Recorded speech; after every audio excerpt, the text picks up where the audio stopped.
franchement, on y va pas, c'est mieux. Tu disais? Non, je dis franchement, on y va pas, c'est mieux. Vu la compo? Pourquoi c'est Oui, attendez, on a un match important dimanche. Najette, la compo qu'on a... Tous au repos. La compo qu'on a vue là, Najette, elle peut gagner contre Rennes quand même. Rennes, on a vu la compo. On n'a pas perdu là, avec nos meilleurs éléments. On n'a pas perdu à domicile 3-1. Et ils vont te mettre les caseries, ils vont te mettre leur meilleure équipe possible. Avec cette équipe, on a fait 8 points en Europa League, grosso modo. Ouais. Voilà. Mais est-ce que Rennes aurait fait 8 points en Europa League? Allez, première question, des questions-réponses. Elle arrive tout de suite, évidemment. La voici, la voilà. Raymond Chirac.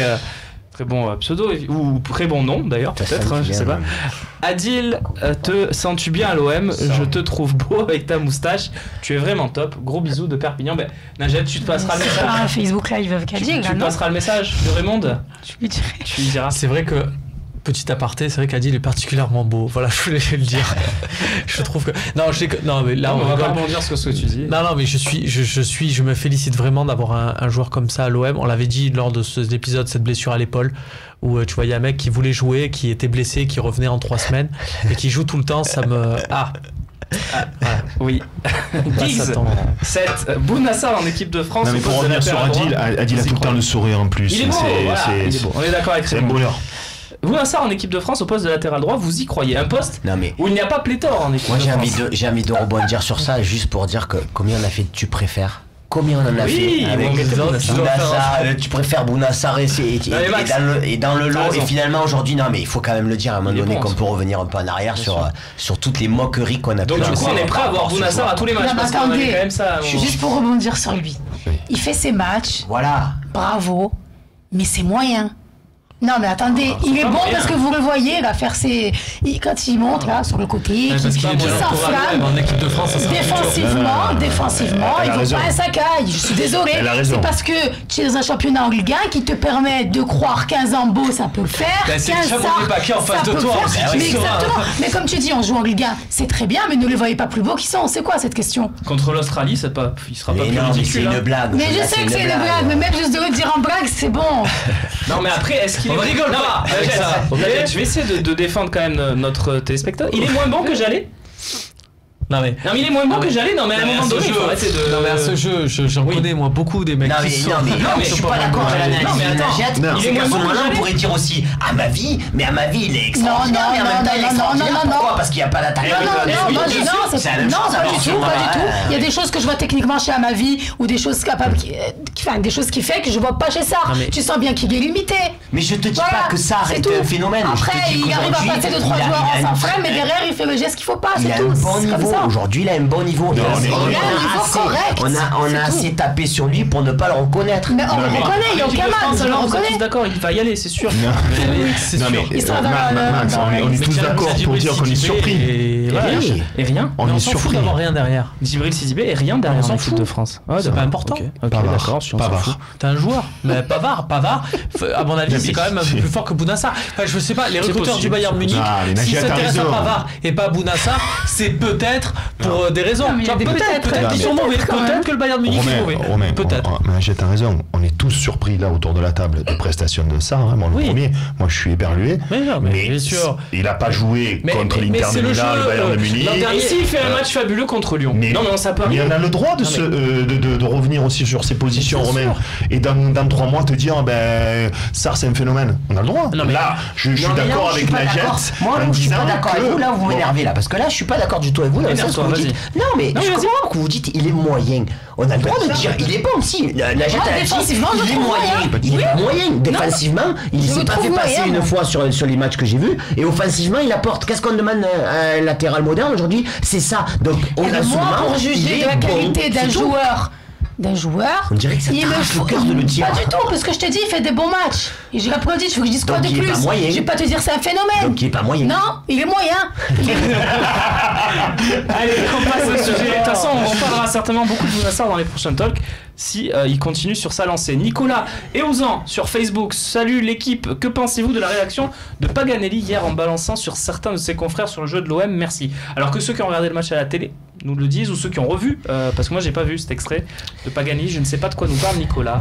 En fait il dit à 3-0 ça serait bien que certains journalistes ils reviennent un petit peu sur leur position parce qu'on a fracassé l'OM, On a fracassé Garcia, mais l'OM, ça fait 3 mois qu'ils perdent pas. Ils sont qualifiés en Europa League, ils envoient du jeu, il y a de bons joueurs de ballon. Qu'est-ce que tu penses donc des propos de Paganelli? Paganelli, il aime bien l'OM, voilà, et puis il voit quand même du ballon. Ça fait quelques matchs, ça fait quand même quelques semaines que chaque fois on est diffusé sur Canal. Il y a quand même des matchs prenants, qu'on le veuille ou non. Et donc il fait cette réflexion-là en disant que voilà, parce que je pense qu'il est surpris, comme lui c'est pas trop un journaliste, c'est quelqu'un qui est là, qui met la main sur l'épaule, c'est un peu le clown et qu'il est pas là pour mettre du buzz, pour faire du buzz, c'est surtout pour rigoler. Il est surpris à mon avis aussi que certains joueurs, consultants et journalistes se permettent de fracasser pour faire du buzz, et donc il a embrouillé ça comme ça, voilà. Mais surpris.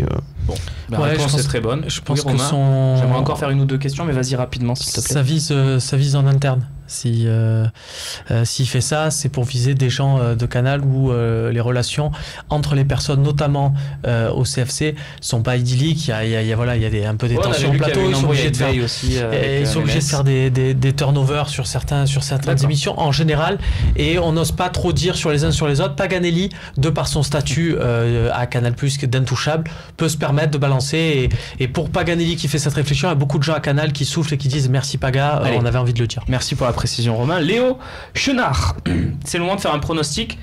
Vous pensez que Thauvin finira à combien de buts et de passes décisives en Ligue 1? On rappelle peut-être en Ligue 1 combien il en est? 8 et 8. 8 et 8, donc on arrive presque à la trêve. Il reste 2 matchs de Ligue 1 d'ici la trêve, donc il reste 21 matchs et il est déjà à 8 et 8. On va faire rapidement, vous me dites juste combien de buts, combien de passes. On garde les bandes et on verra qui est le plus près en fin de saison. Maxence? 34. Oui, mais... 34 quoi? Non, mais combien de buts et de passes en cumulé? Ah d'accord. Ah, vous voulez le faire en cumulé? Ah non, mais c'est allez, on le fait en cumulé. Combiné, comme on dit. On le fait en combiné. On le fait en combiné. 34. Michel. 29 et 11 passes, tout ce qu'on peut. Il en a, voilà, mais on fait un championnat. Donc il en a 16 pour l'instant en championnat. Donc 34, Maxence. 14-14, 28. 14-14, c'est pas mal ça. Je vais dire 14-14. Moi, je veux que ça soit le meilleur joueur en Europe, c'est le challenge, à marquer les buts sans être attaquant de pointe. Voilà. D'accord, très bien. Donc, il est pas loin de Mohamed Salah actuellement, voilà, c'est mon objectif pour lui. Attention à Cristiano Ronaldo quand même. Donc vous pensez quand même qu'il va baisser un peu au niveau de son ratio? Si vous croyez qu'aujourd'hui il est au-delà de ce qu'il fait. Il peut être blessé, il peut se passer des choses. C'est qu'en Ligue 1, en Coupe de France, en Coupe de la Ligue, en Coupe d'Europe, il peut aussi faire. Najette. 15-16. 15-16. Très bien. Très bien. 15 buts, 16 passes. C'est beau. Hein. Voilà. Et combien de pénaltys provoqués? C'est ça aussi. Et on rappelle que Dimitri Payet avait fait 12-12 à Lille. On finit avec ce tu préfères. On déborde un peu, hein. Excusez-nous, mais on prend du plaisir. Ce soir, on déborde de quelques instants. C'est la dernière question. Elle est signée Destroy Castel. C'est un tu préfères. On aime bien faire des tu préfères quand il y a Michel, quand il y a Najette. On va commencer avec Najette. Tu préfères recruter Giroud et Griezmann, mais perdre Gustavo et Thauvin? En gros, soit on recrute Giroud et Griezmann, mais on perd Gustavo et Thauvin, soit on bouge pas. Najette. On bouge pas. Romain. Il y a Griezmann dans le lot. Ouais, il y a Griezmann dans le lot. Ouais, je dirais Giroud Griezmann. Michel. Ouais, pas photo. Gustavo, c'est un des meilleurs milieux de terrain depuis 30 ans à l'OM. Et Thauvin, c'est un des meilleurs joueurs européens actuels. D'accord. Maxence. Rien de plus. Très bien. Eh bien, merci Romain d'avoir apporté un petit peu de contradiction dans ce que tu préfères. On regarde les résultats de ce qu'on a lancé en début d'émission. Avez-vous désormais pleinement confiance en Rudy Garcia? Seulement, entre guillemets, 62%. Hein. C'est bien déjà. C'est bien déjà.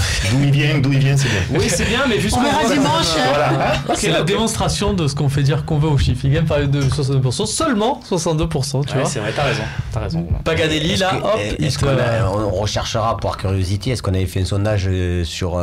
qui a en confiance encore à Rudy Garcia ou pas il y a quelques semaines? Ouais, c'était l'inverse. C'était l'inverse. Effectivement. 63. Il a renversé la situation. Merci Najette d'être passé nous voir. Merci Michel. Michel, prochain rendez-vous à l'antenne? Vendredi en plateau et premier match de l'année au MDA. Ah, c'est chez vous? C'est sur France 3 à 14h15. Donc voilà, Tu seras au commentaire? Pas sûr. Peut-être que là, les grands journalistes parisiens vont descendre. Tu seras peut-être un homme de pelouse. Peut-être. Un paga. Un paga. Merci d'être passé nous voir. Merci Romain, merci Max. À très vite. Merci à Nico et Rémi à la réalisation. Merci de nous avoir suivis. Replay disponible très rapidement. On se retrouve jeudi pour débriefer ce qui se sera passé sur la pelouse de Rennes au Roazhon Park. Salut. Défaite.